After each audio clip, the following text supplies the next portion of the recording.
atau adab menuntut ilmu. Ada tiga persoalan yang insya Allah akan disampaikan. Pertama, berkaitan dengan hubungan antara adab dengan akhlak.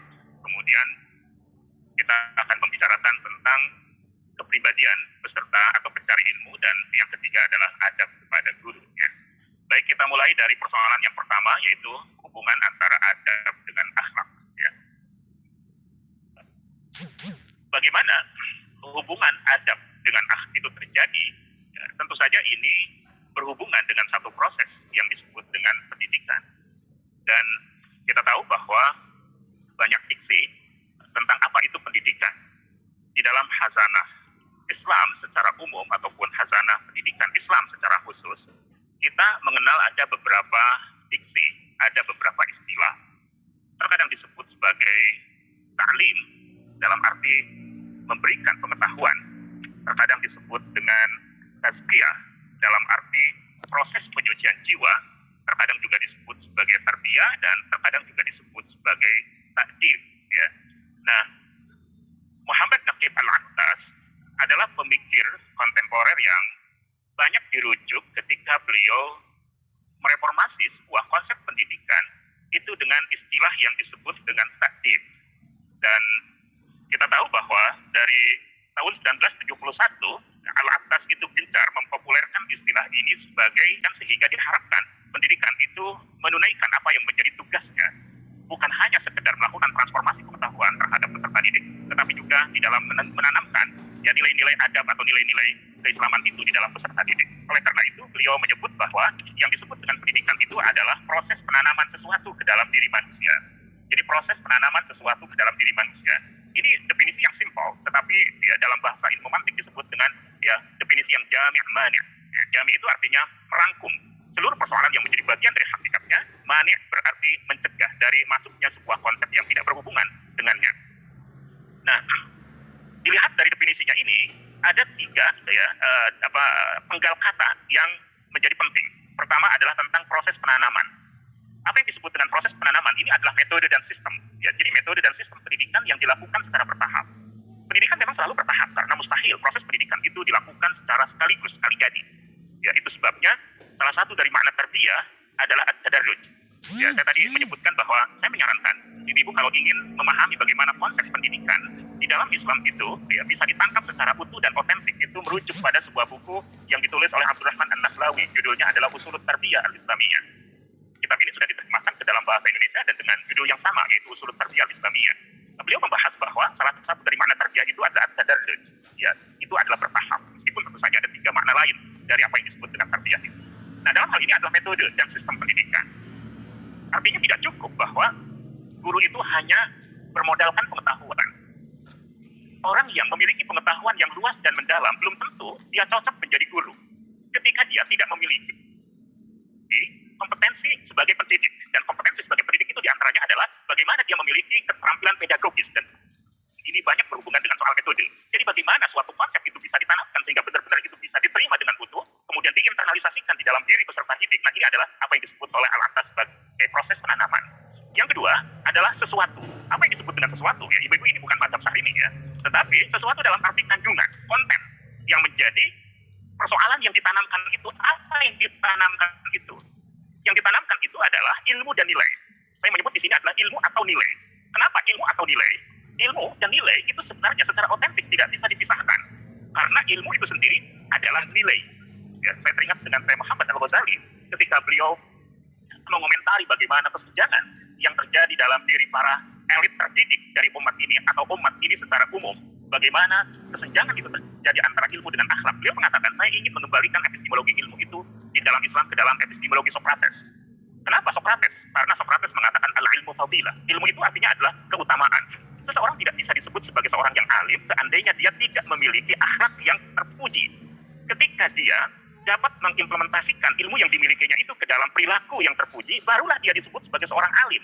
Nah, jadi dalam konsep ini, ilmu dengan nilai itu tidak bisa dipisahkan. Tetapi dalam praktiknya, seringkali kita mendapatkan konsep yang dikotomis antara ilmu dengan keutamaan atau nilai itu. Sehingga ilmu dianggap sebagai sebuah pengetahuan, meskipun dia tersusun secara sistematis, kemudian kritis, dan lain sebagainya, sebagaimana syarat-syarat dari sebuah ilmu itu terpenuhi di dalam filsafat ilmu, tetapi kemudian dianggap bahwa ilmu itu adalah berkenaan dengan faktor kognitif manusia dan tidak berhubungan dengan afeksi maupun juga perilaku manusia. Nah, ini adalah konsep yang salah menurut epistemologi Islam, termasuk di dalam khazanah pendidikan Islam, dan inilah yang kemudian termasuk yang direformasi oleh Al-Aqtas itu.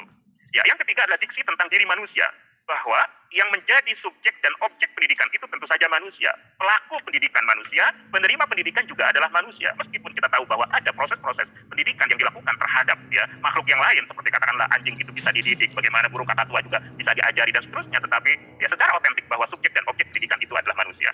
Nah, dari situ maka berdasarkan konsep ini, ya pendidikan itu adalah penyemaian dan penanaman adab dalam diri manusia atau dalam diri seseorang. Dan inilah yang disebut dengan takdib. Jadi takdib itu adalah proses penanaman adab. Ya, dalam hal ini, maka struktur konsep takdib itu dianggap menurut Al-Aqtas itu sudah mencakup 3 unsur penting di dalam proses pendidikan. Yang pertama adalah ilmu, yang kedua adalah instruksi atau pengajaran taklim.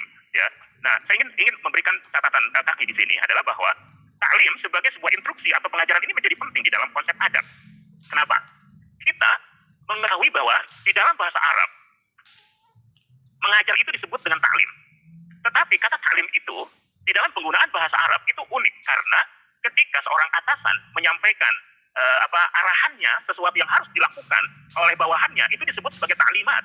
Jadi taklimat itu adalah instruksi. Ya, saya tidak tahu apakah kemudian dalam pendidikan kita disebut bahwa yang ada sesuatu yang disebut dengan tujuan instruksional misalnya. Ya. Nah, tujuan instruksional itu adalah tujuan yang memang diharuskan bagaimana peserta didik itu diharuskan untuk melakukan itu. Nah, jadi yang disebut dengan taklim sesungguhnya ya itu tidak lepas dari konsep tentang sesuatu yang harus dilakukan itu.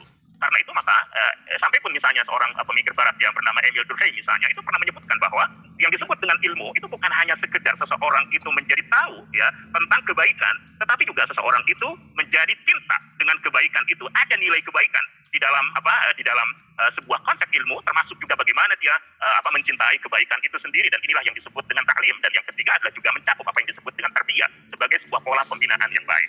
Oke, jadi itu yang disebut dengan pendidikan dan adab, karena itu sekali lagi bahwa adab berada dalam salah satu atau merupakan salah satu pilar penting di dalam sebuah pendidikan, dan apa yang disampaikan oleh Al-Aqtas seperti yang tadi dijelaskan itu tergambar dengan jelas bagaimana adab itu berada secara otentik di dalam sebuah proses pendidikan.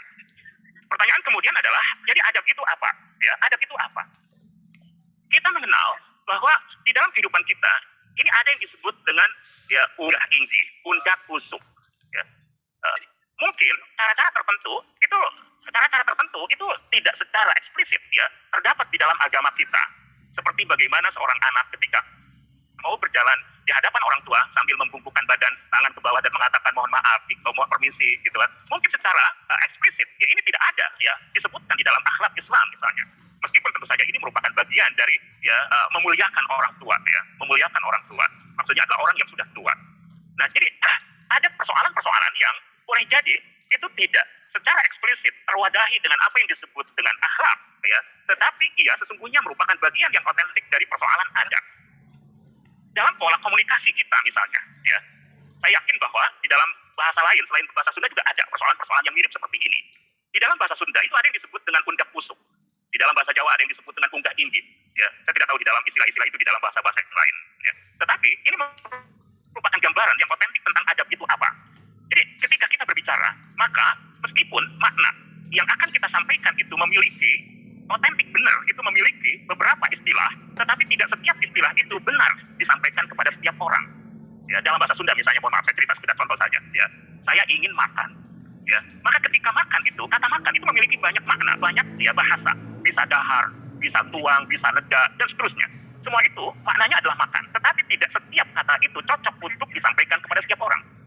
Kalau kita mengatakan kepada orang tua, ibu, ya, hoyong dahar misalnya gitu, ya itu kurang ajar, itu tidak beradab itu, karena istilah yang tepat untuk orang tua adalah tuang, ya. Nah, jadi ini gambaran tentang adab di dalam pembicaraan.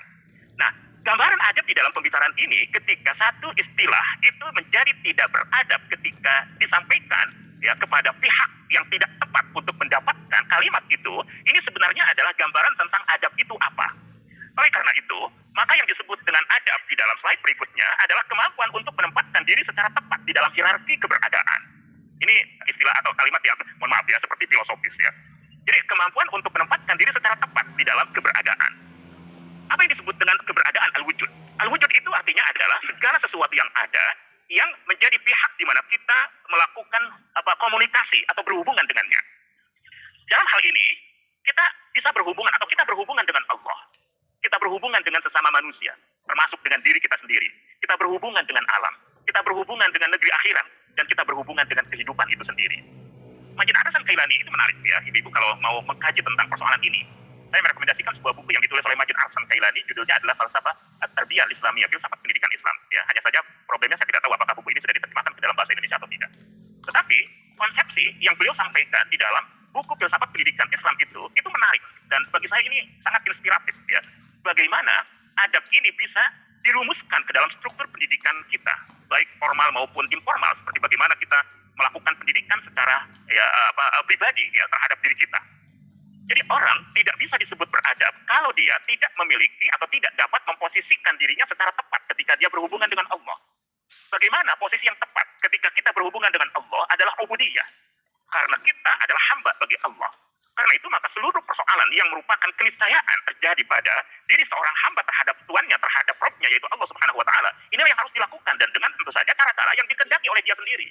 Karena itu maka ibadah ketika kita memiliki keyakinan, akidah yang salimah, kemudian kita bisa melakukan ibadah secara benar, ibadah sahihah, maka berarti kita sudah beradab ketika kita berhubungan dengan Allah. Nah, yang kedua adalah ketika kita berhubungan dengan sesama manusia. Sesama manusia, pola yang beradab itu adalah adil dan ihsan. Ini juga termasuk dibahas oleh Al-Attas, selain juga menjadi pembahasan penting dari Majid Arsan Kailani di dalam bukunya tadi itu. Ya. Apa yang disebut dengan adil dan ihsan? Ya, ibu kita sering mendengar sebuah ayat, Innallaha ya'muru bil adli wal ihsan. Sesungguhnya Allah memerintahkan untuk berbuat adil dan ihsan. Di dalam konsep tafsir itu tidak ada dua istilah yang disebutkan di dalam Al-Quran ya, yang memiliki makna yang sama. Apalagi ya, ketika kalimat itu memang kalimat yang berbeda. Karena itu maka adil dan ihsan dipastikan memiliki konsep yang berbeda. Maka apa yang disebut dengan adil? Seseorang tidak bisa disebut adil kalau dia tidak menunaikan apa yang menjadi kewajibannya. Itu adil. Jadi kalau saya sebagai orang tua ya, dan saya memiliki kewajiban untuk menafkahi anak, maka saya baru bisa disebut adil kalau nafkah terhadap anak itu bisa saya berikan. Nah, itu adil. Karena ia merupakan perintah. Menunaikan perintah itu adalah adil. Ihsan itu mengacu pada suatu perbuatan yang dilakukan, kebaikan yang dilakukan setelah yang wajib itu ditunaikan. Kewajiban saya adalah ngasih nafkah anak saya. Tapi ada anak tetangga yang memiliki keterbatasan, misalnya secara finansial, dia orang tuanya memiliki keterbatasan finansial. Tetapi dia bagaimanapun adalah anak dari tetangga kita atau anak dari saudara kita. Secara hierarki memang saya tidak memiliki jalur kewajiban nafkah terhadapnya. Tapi ketika saya memberikan nafkah terhadap mereka, inilah yang disebut dengan ihsan. Ya. Tetapi ia tidak disebut ihsan kalau anak orang lain dikasih nafkah, sementara anaknya sendiri tidak dikasih nafkah. Ini tidak disebut ihsan. Nah, jadi ihsan itu adalah melakukan sesuatu yang sunnah setelah yang wajib itu ditunaikan.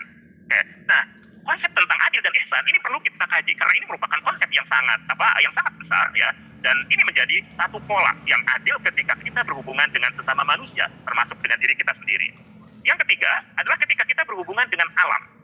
Maka orang yang adil atau orang yang beradab adalah orang yang mampu mengambil manfaat dari alam semesta itu. Inilah yang disebut dengan taskhir. Karena itu, maka konsep ilmu, konsep teknologi di dalam Islam ini dikembangkan dari konsep taskhir itu. Ya. Dan saya tidak akan berbicara banyak tentang ini. Yang keempat adalah ketika kita berhubungan dengan negeri akhirat, orang yang beradab adalah orang yang mampu ya menghayati bahwa apapun yang dilakukan di dalam hidup ini itu akan dimintai pertanggungjawaban kelak di hadapan Allah, mas'uliyah. Dan karena itu nanti akan mendapatkan al-jaza, balasan.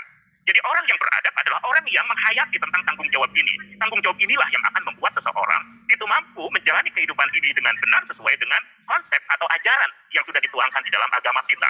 Inilah inti dari keberagamaan umat manusia. Oleh karena itu maka di dalam kajian-kajian berkenaan dengan ad-din ya, seperti misalnya Muhammad Abdullah Darras itu mengembangkan satu konsep bahwa keberagamaan yang paling fundamental itu adalah tentang maliki yaumiddin, din dalam pengertian penghayatan tentang al-hisab dan al-jaza. Seseorang tidak mungkin bisa beragama kalau dia tidak memiliki penghayatan bahwa di dalam hidupnya itu dia akan dimintai pertanggungjawaban kelak di hadapan Allah untuk kemudian dia mendapatkan pahala sesuai dengan amal yang dilakukannya, in khairan fa khairun wa in syarran fa syarrun ya. Nah, yang kelima adalah berkenaan dengan kehidupan itu sendiri.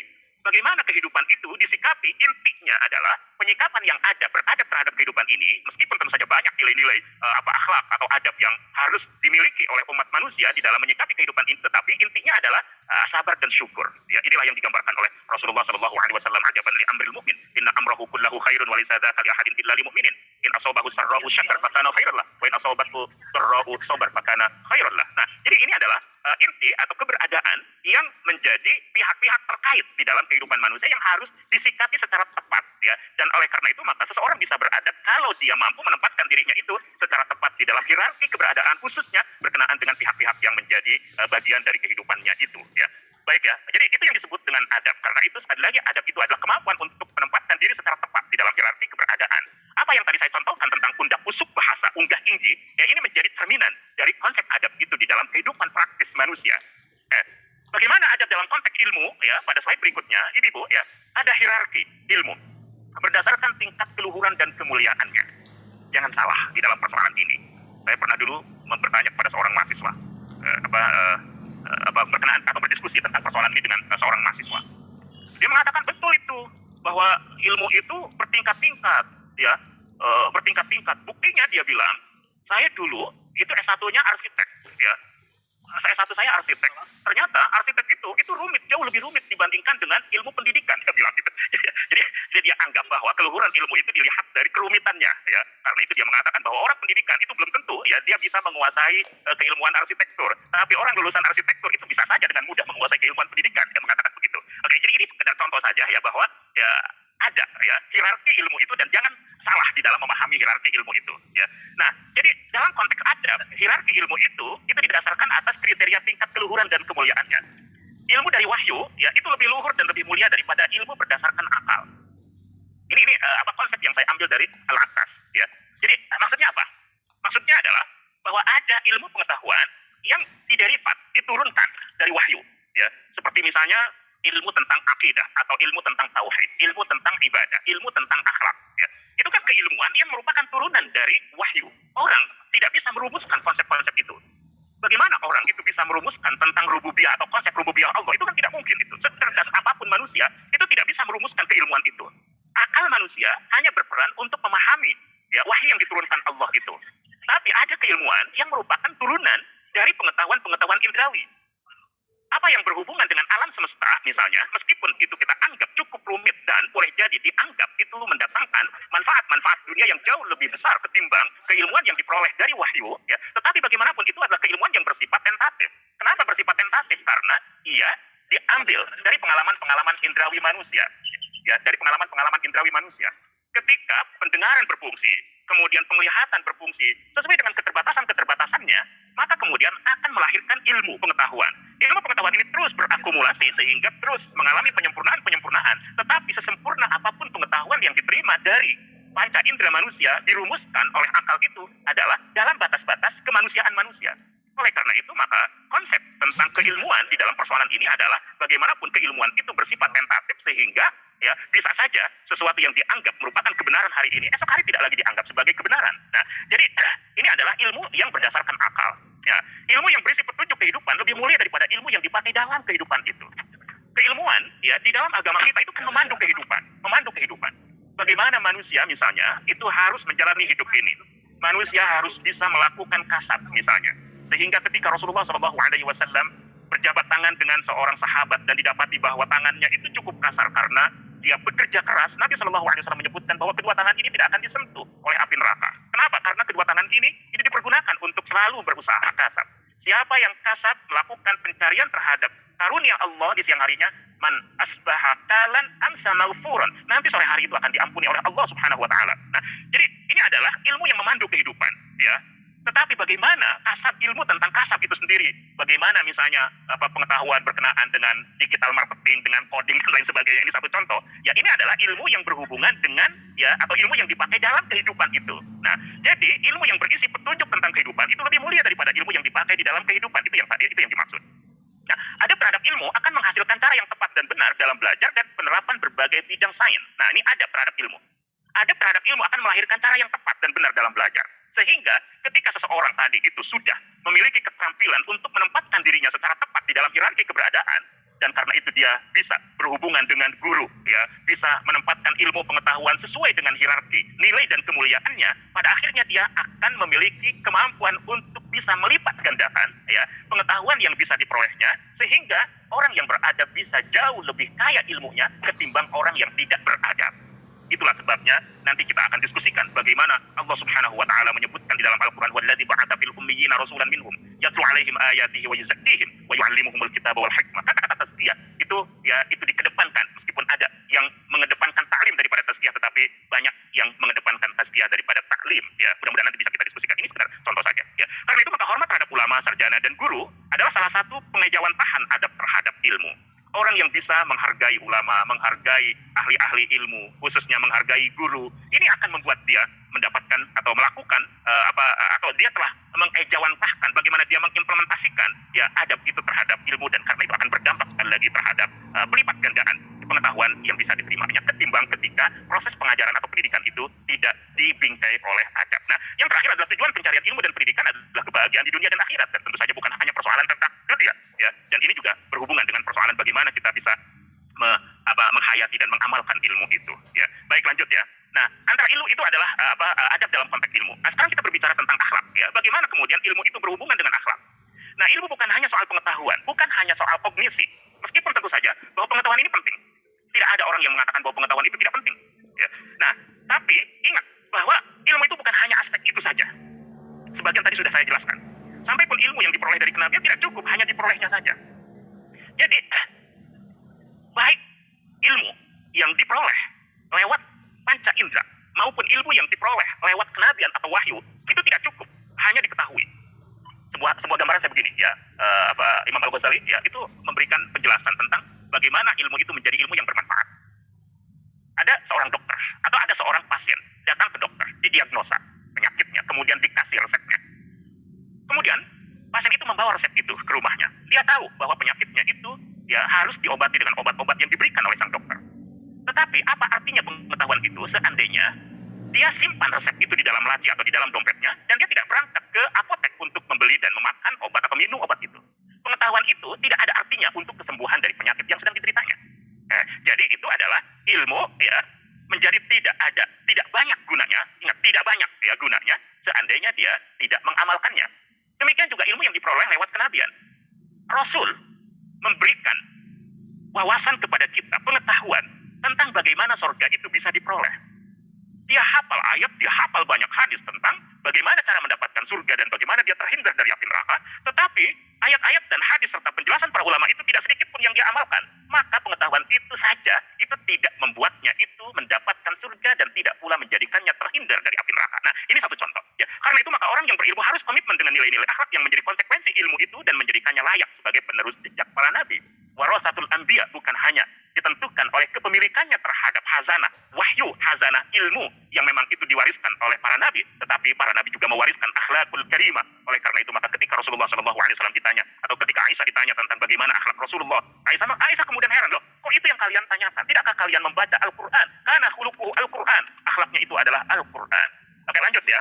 Ibu yang saya muliakan, ya. Selanjutnya adalah itu pada slide berikutnya, mohon maaf, ya. Di dalam Al-Quran itu disebutkan, ini yang tadi saya sebutkan, "Walladzi ba'atsa fil ummiyina rasulan minhum yatlu 'alaihim ayatihi wa yuzakkihim wa yu'allimuhumul kitaba wal hikmah wa in kanu min qablu lafi dhalalin mubin." Dialah yang mengutus seorang rasul, yaitu Nabi Muhammad, kepada kaum yang buta huruf dari kalangan mereka sendiri, yang membacakan kepada mereka ayat-ayatnya, menyucikan jiwa mereka, serta mengajarkan kepada mereka Alkitab, yaitu Al-Quran, dan Al-Hikmah, yaitu Sunnah, meskipun sebelumnya mereka benar-benar dalam kesesatan yang nyata. Jadi, Bu, ayat yang senada dengan ini di dalam Al-Quran itu ada 4 ayat. Di sini ada 3 agenda kenabian. Yang pertama adalah membaca tilawah. Yang kedua adalah tazkiyah, penyucian jiwa. Dan yang ketiga adalah ta'limul kitab dan al-hikmah, pengajaran tentang Alkitab dan al-hikmah. Jadi urutannya atau ini adalah 3 T, tilawah, tazkiyah, dan ta'lim. Karena itu maka agenda kenabian itu 3. Dan seluruhnya itu adalah agenda pendidikan. Nah, di dalam Al-Quran, yang urutannya persis dengan ayat ini, ada 3 ayat. Yang membedakannya adalah hanya 1. Ketika membicarakan tentang doanya Nabi Ibrahim untuk putra Ismail, yang ketika itu akan ditinggalkan di wadin ghairi dhi zar'in 'inda baitikal muharram, di lembah Mekah. Nabi Ibrahim ketika itu dia dalam perjalanan untuk pulang ke Palestina dari Mekah meninggalkan Hajar dan Ismail, kemudian fi thaniyatil wada' di sela-sela gunung, dia kembali menengok ke arah Ka'bah dan kemudian dia menatap dari kejauhan anak dan istrinya. Ketika itu Ibrahim berdoa, Rabbana wab'ats fihim rasulan minhum yatlu alaihim ayatika wa yu'allimuhumul kitaba wal hikmata wa yuzakkihim.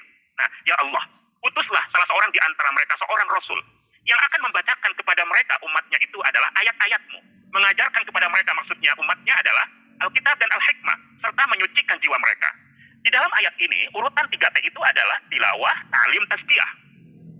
Jadi ada satu ya ayat yang urutan 3T itu adalah tilawah, ta'lim, dan tazkiyah. Ada 3 ayat yang urutannya adalah tilawah, tazkiyah, dan ta'lim. Ini menjadi penting di dalam konteks pendidikan, di dalam konteks adab. Kenapa? Secara teoritis, orang memahami bahwa tidak mungkin seseorang itu menjadi baik kecuali kalau tahu. Karena itu maka pengetahuan menjadi syarat seseorang itu menjadi baik.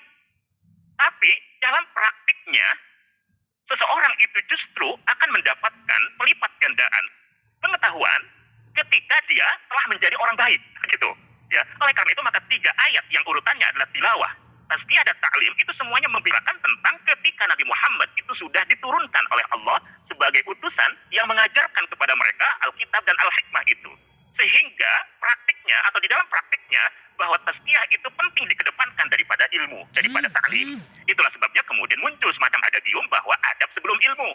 Kenapa adab sebelum ilmu? Karena ketika ilmu itu ditekuni dengan kerangka-kerangka adab, di framing, dalam framing adab, maka perolehan ilmu itu akan menjadi luar biasa dan itu akan berbeda dengan ketika ilmu itu ditekuni tidak dengan kerangka adab. Ya, Ibu, ya coba perhatikan.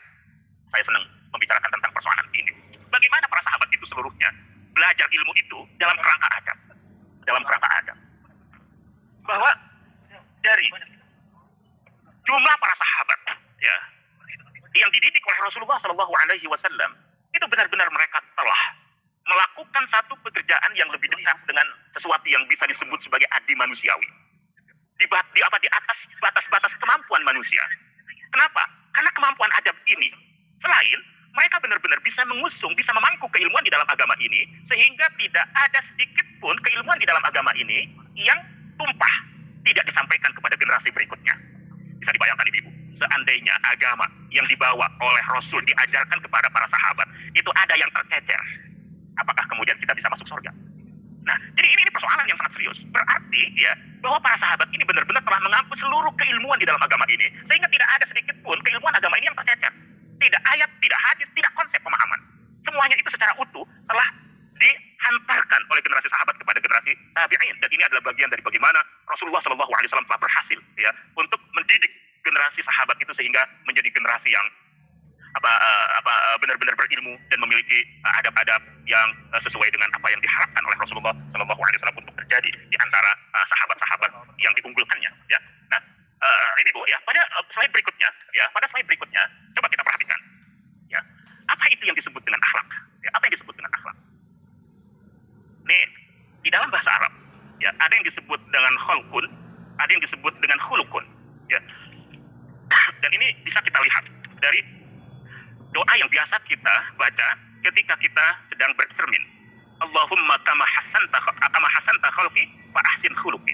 Ya Allah, sebagaimana engkau telah membuat fisikku indah, indahkan pula batinku. Ya, ini adalah khalqi dan khuluq. Ya, khalqi dan khuluq. Jadi kata-kata khuluq atau kata-kata khalqun ya, itu merupakan gambaran luar. Ini yang disebut dengan keindahannya adalah outside beauty. Keindahan luar dalam fisik manusia. Ya, bagaimana laki-laki memiliki postur yang gagah dan tampan, bagaimana perempuan memiliki kelembutan dan kecantikan. Ini adalah khulqun gitu. Ya. Nah, ada yang disebut dengan khuluqun, ya. Yang disebut dengan khuluqun. Khuluqun itu adalah inner beauty, ya. Ini adalah gambaran batin. Gambaran batin. Nah, yang disebut dengan akhlak itu yang mana? Yang disebut dengan akhlak itu adalah khuluqun itu. Ya, karena itu maka al-khuluqu, ya. Itu adalah al-akhlaqu. Ya, sehingga bisa kita katakan bahwa yang disebut dengan akhlak itu adalah persoalan yang berhubungan dengan gambaran batin manusia. Mengapa kita penting membicarakan tentang khalqun? Karena ketika sebuah istilah itu berbeda tetapi memiliki akar kata yang sama, ya, di dalam filologi bahasa Arab, itu disebutkan bahwa ya dua istilah yang berbeda itu memiliki hubungan. Sehingga ketika seseorang itu memiliki karakter atau akhlak tertentu, ya, itu bisa terbaca dari postur fisiknya. Nah, ini adalah hubungan antara kholqun dengan khuluqun. Yang menjadi persoalan penting di sini di dalam pembahasan kita adalah bahwa yang disebut dengan akhlak itu adalah persoalan-persoalan yang merupakan dalaman hidup manusia. Dari situ, maka ya Imam Al-Ghazali mendefinisikan akhlak itu dengan sangat baik, dan ini yang harus kita pahami. Beliau mengatakan, ya meskipun ini adalah konsep yang beliau terima atau beliau adopsi dari Ibnu Miskawai, ya dari Ibnu Miskawai, dan Ibnu Miskawai itu adalah ulama pertama yang menggagas filsafat akhlak di dalam Islam, ya hidup pada abad ketiga dan keempat Hijriah. Ya, beliau Imam Al-Ghazali itu menyebutkan begini, fal khulqu ibaratun an hayatin fin nafsi rasikhatin anha tasduru minhal af'alu bisuhulatin wa yusrin min ghairi hajatin ila fikrin wa rawiyatin. Jadi akhlak itu adalah ungkapan tentang kondisi kejiwaan, kondisi batin yang kukuh, rasikhah. Ketika perbuatan-perbuatan keluar darinya dengan mudah, tanpa membutuhkan pemikiran dan pertimbangan. Ini penting, ya ibu-ibu. Ya. Jadi pertama adalah hayatun fin nafsi. Ini adalah kondisi kejiwaan, kondisi batin manusia. Sehingga yang disebut dengan akhlak, pendidikan akhlak itu mengelola batin manusia. Itulah yang sebabnya di dalam ayat tadi disebut dengan tazkiyah wa yuzakkihim. Kenapa? Karena konsep tazkiyah adalah konsep yang berhubungan dengan batin manusia. Itu sebabnya seringkali bahwa penyucian jiwa manusia yang merupakan bagian penting dari pendidikan akhlak atau adab itu adalah berhubungan dengan batin, berhubungan dengan hati, berhubungan dengan jiwa, apapun istilahnya. Ya Imam Al-Ghazali menyebut bahwa istilah-istilah itu sesungguhnya memiliki korelasi dan terkadang menunjukkan tentang sesuatu yang sama. Ya. Jadi anhayatin fin rasikhatin, rasikh. Ini kuat, ya kuat. Jadi konsep adab ini, ibu-ibu begini. Ya. Perhatikan misalnya sebuah hadis yang menggambarkan tentang bagaimana Rasulullah ya memberikan arahan tentang bagaimana adab atau akhlak itu ditanamkan di dalam diri kita. Alaikum bisidqi. Kamu itu harus berbuat jujur. Wa inna sidqa yahdi ilal birri, karena kejujuran itu akan mengantarkan pada kebaikan. Wa innal birra yahdi ilal jannah, dan bahwa kebaikan itu akan mengantarkan ke surga. Wala yazalur rajulu yasdiqu wa yataharra bisidqi hatta yuktaba 'indallahi siddiqan. Seseorang dia terus melakukan kejujuran dan tidak henti-hentinya terus merawat kejujuran itu sampai dia dicatat di sisi Allah sebagai seorang yang jujur. Perhatikan ini. Jadi yang disebut dengan akhlak itu suatu kebaikan, tidak cukup sekali kebaikan itu keluar dalam diri seseorang dilakukan olehnya disebut atau membuat dia disebut sebagai orang yang baik.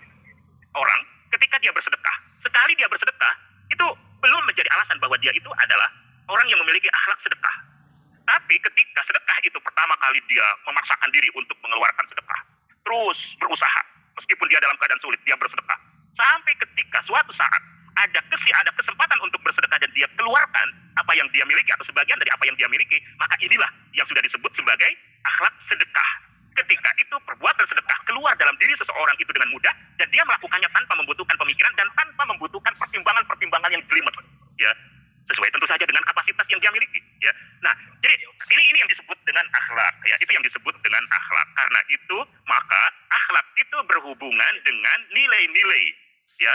Kebaikan, meskipun tentu saja juga ada yang disebut dengan al-akhlak al-madmumah, akhlak tercela, ya, tetapi baik nilai-nilai tentang kebaikan ataupun gambaran tentang keburukan yang terdapat di dalam sebuah pekerjaan atau sikap itu terdapat di dalam ajaran agama kita, sehingga ia merupakan sesuatu yang bersifat universal. Oke, bisa di slide berikutnya, ya. Di slide berikutnya. Nah, jadi ini adalah hubungan antara akhlak dengan adab, ya. Mana yang lebih umum dan mana yang lebih khusus.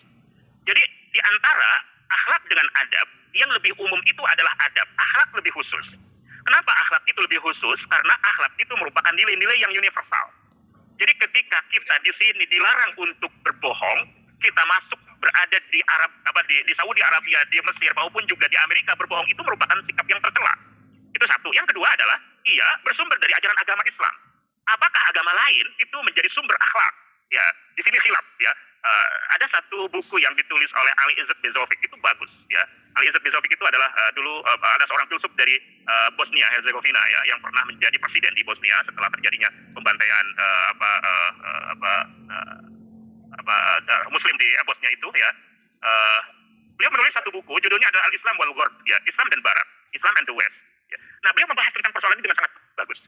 Beliau mengatakan begini, seluruh nilai-nilai kebaikan itu bersumber dari agama, bersumber dari agama. Nah, karena itu maka akhlak itu menjadi persoalan utama di dalam hal ini. Terus bagaimana kemudian nilai-nilai kebaikan, nilai-nilai akhlak itu menjelma menjadi sebuah budaya. Nah, ini yang kemudian terjadi sebuah proses, ya, di dalam kehidupan sosial umat manusia. Ketika nilai kebaikan itu bersumber dari agama, kemudian hidup di dalam kehidupan manusia, terkadang kemudian sumbernya itu menjadi lupa, hilang sumbernya. Tetapi nilai-nilai kebaikan itu terus hidup di dalam diri manusia. Dan kemudian ia berkembang. ya, berdasarkan nilai-nilai kebaikan yang diadopsinya itu dari agama. Maka terbentuklah di dalam kehidupan masyarakat apa yang disebut dengan adab. Karena itu maka adab itu merupakan kelanjutan dari akhlak.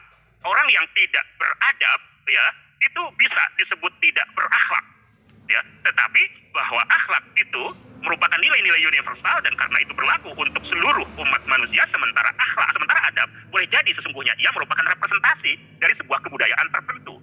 Saya memberikan contoh begini. Dulu ketika saya mondok, maka ihtiram, rasa atau ungkapan hormat kepada kiai ketika itu diungkapkan dengan cium tangan. Karena itu kita cium tangan terhadap semua guru, karena itu adalah bagian dari ihtiram kita sebagai santri. Itu telah melekat sedemikian rupa pada diri saya karena saya anak santri, ya, saya anak pondok.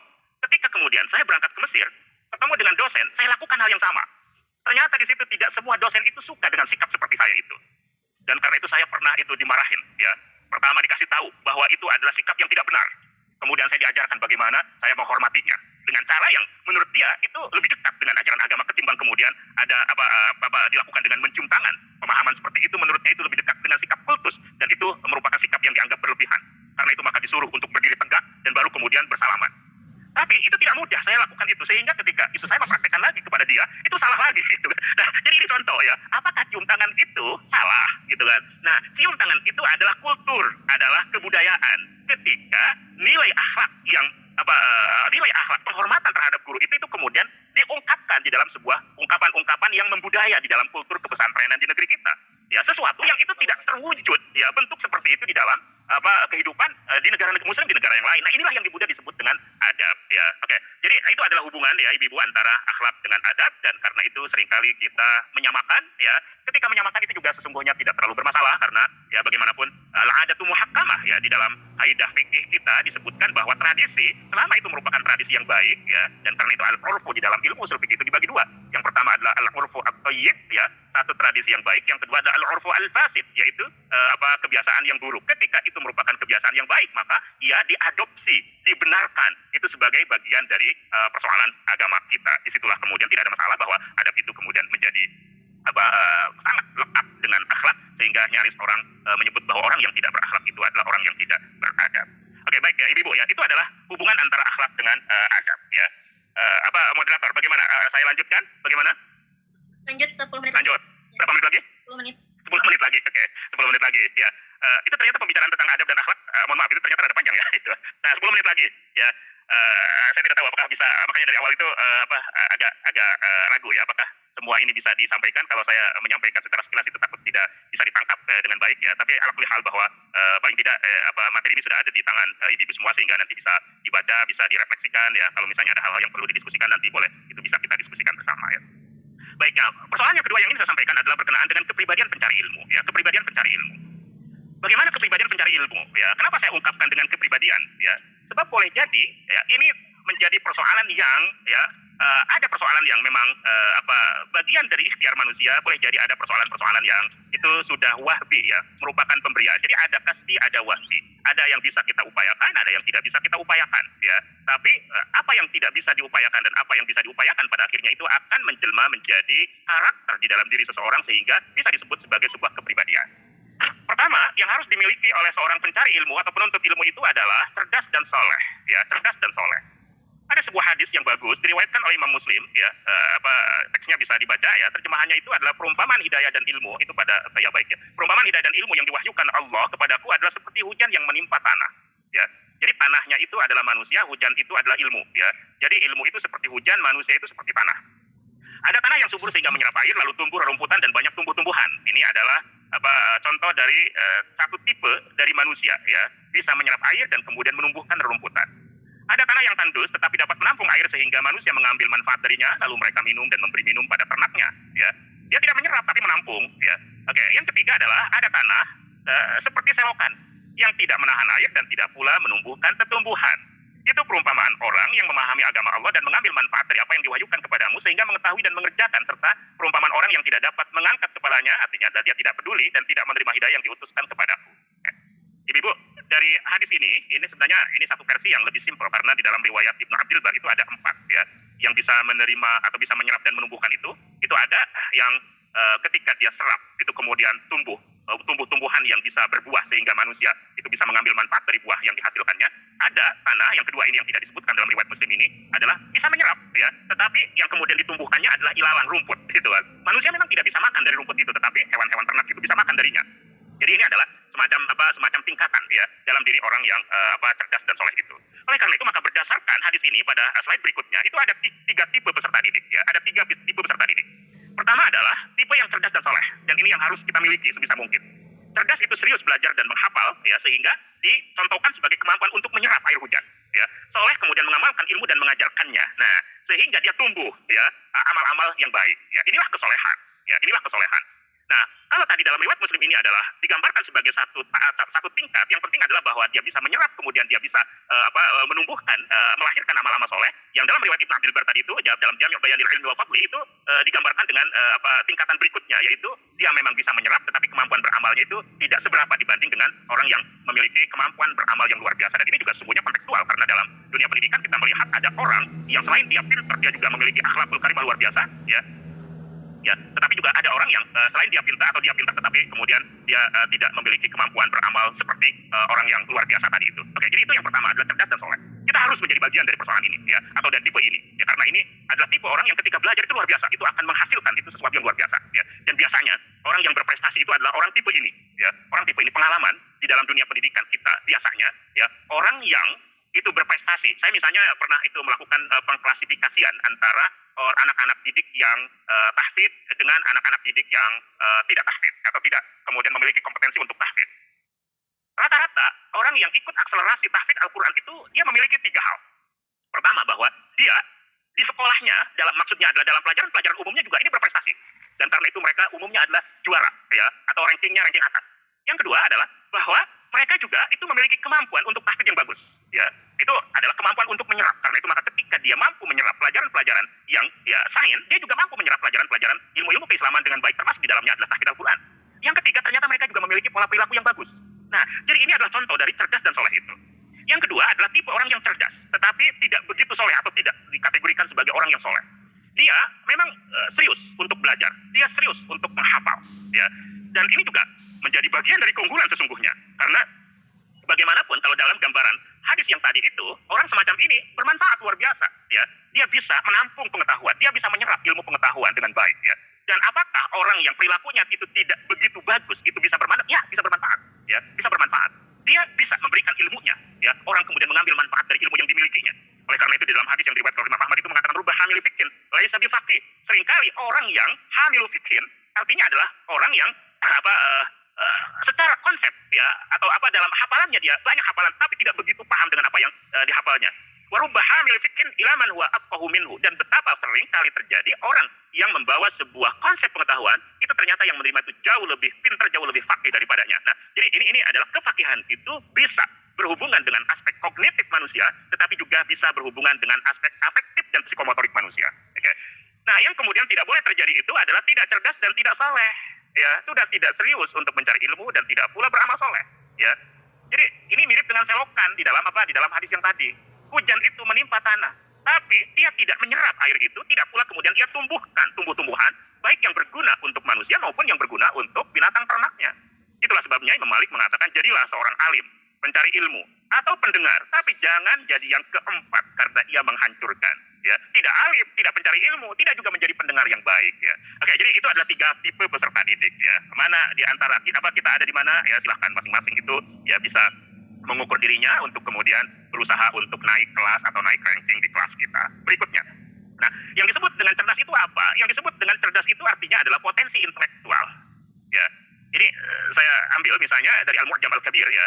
Ini ketika terjadi dialog antara Muawiyah dengan Daghfal, ya. Namanya adalah Daghfal bin Hamdallah. Muawiyah kita tahu Muawiyah adalah seorang khalifah, ya. Dia bertanya kepada Daghfal tentang bahasa Arab, kemudian biografi tokoh dan astronomi. Ya, ini adalah pengetahuan yang ketika itu, ya, itu menjadi pengetahuan yang sering dibicarakan, ya. Dan ternyata Daghfal itu tahu, gitu. Maka Muawiyah bertanya, Daghfal, bagaimana engkau mengetahuinya? Daghfal mengatakan dengan lidah yang rajin bertanya dan hati yang mengingat, ya. Lidah yang rajin bertanya. Ya, karena itu nanti itu harus kita bicarakan, ya, bagaimana peran bertanya itu di dalam adab ilmu itu menjadi sesuatu yang penting, ya. Kemudian hati yang mengingat artinya adalah bagaimana kita bisa mengingat, ya, bisa mengikat ilmu itu. Mengikat ilmu itu bisa dengan cara mengingat, bisa dengan cara mencatat, ya, dengan cara mencatat.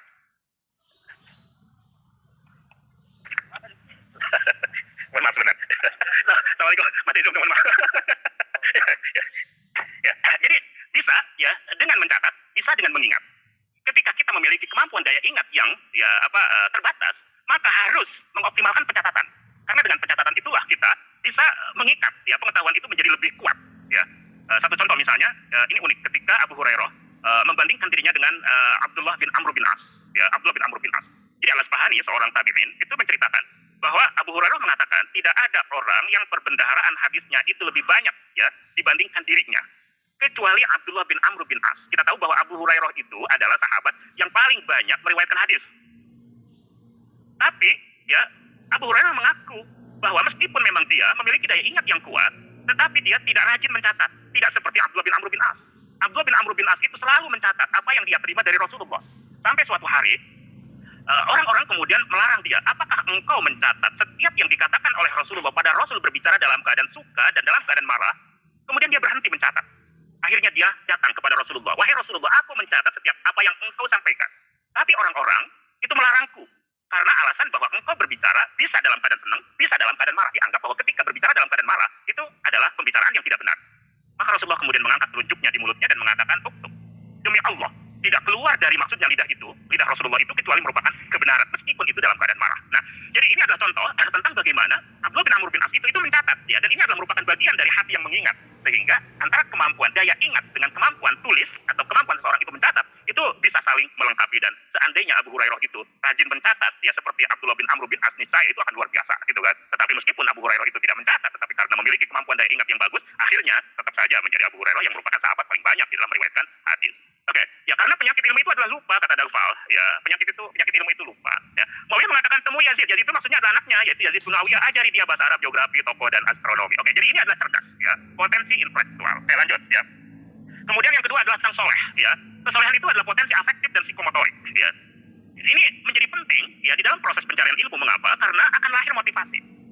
Boleh jadi orang yang secara kognitif potensi intelektualitasnya itu tidak seberapa, tapi ketika dia memiliki kesolehan, dia memiliki motivasi luar biasa. Ya, ibu-ibu, coba misalnya nanti kalau punya waktu, ya, saya tidak tahu apakah ini tersedia literatur dalam bahasa Indonesia atau tidak, ya, tentang Sa'duddin At-Tabazani.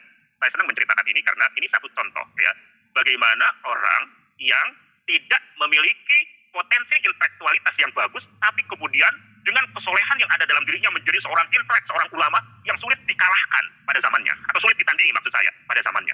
Ya, jadi ceritanya itu At-Tabazani itu tidak seberapa kecerdasannya. Selalu dia di dalam majelis itu tidak dianggap, gitu kan? Karena tidak pernah dia menangkap ilmu itu dengan baik. Tetapi yang unik dari dirinya adalah bahwa dia selalu duduk itu paling depan. Dan selalu dia tidak melakukan kegiatan-kegiatan di dalam majelis ilmu itu kecuali yang berhubungan dengan usaha untuk menyerap ya ilmu yang ia dapatkan dari gurunya itu. Ya, ilmu yang ia dapatkan dari gurunya itu. Tapi lama itu terjadi begitu. Dia belajar karena dia ngerasa kecerdasannya itu tidak seberapa sehingga dia harus punya effort yang jauh lebih besar daripada teman-temannya. Ya. Karena itu orang lain dia sudah tidur, dia masih belajar. Orang lain main, dia belajar. Kenapa? Karena ngerasa bahwa di dalam dirinya itu ada keterbatasan, sehingga bagaimana caranya dia bisa mengejar keterbatasan itu sehingga dia bisa mengejar ketertinggalannya dari teman-temannya. Suatu malam dia bermimpi, ya, bertemu dengan seseorang. Orang itu mengatakan Nabi menunggumu, ya, di satu tempat. Ayo kita temui. Dia kemudian tidak mempercayainya.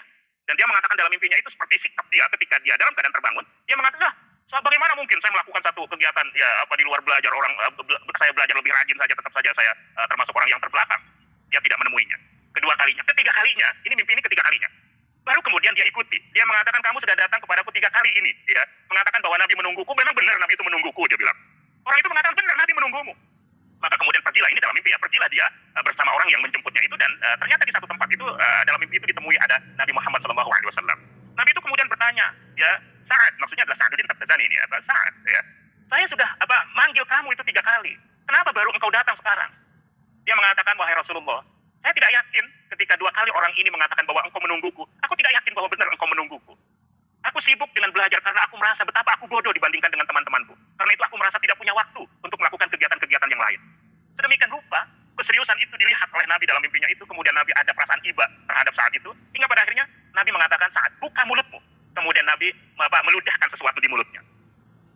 Keesokan harinya, ketika dia bangun dari mimpi itu, kemudian dia setelah subuh dia belajar. Dia mengajukan satu pertanyaan kepada gurunya. Ketika gurunya itu mengatakan, ya sudah silakan, saat kamu mau nanya apa? Nah ini kan karena memang gurunya juga sudah dalam tanda petik ya, gitu, tidak begitu mempedulikan tentang keseriusan apa yang ditanya oleh saat itu biasanya. Tapi ketika dia dipersilahkan untuk bertanya, subhanallah, kemudian guru itu terdiam.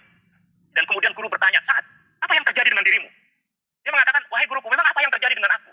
Gurunya mengatakan, engkau bertanya tentang sesuatu yang tidak keluar pertanyaan ini kecuali dari orang yang sangat-sangat cerdas. Apa yang sudah terjadi dengan dirimu?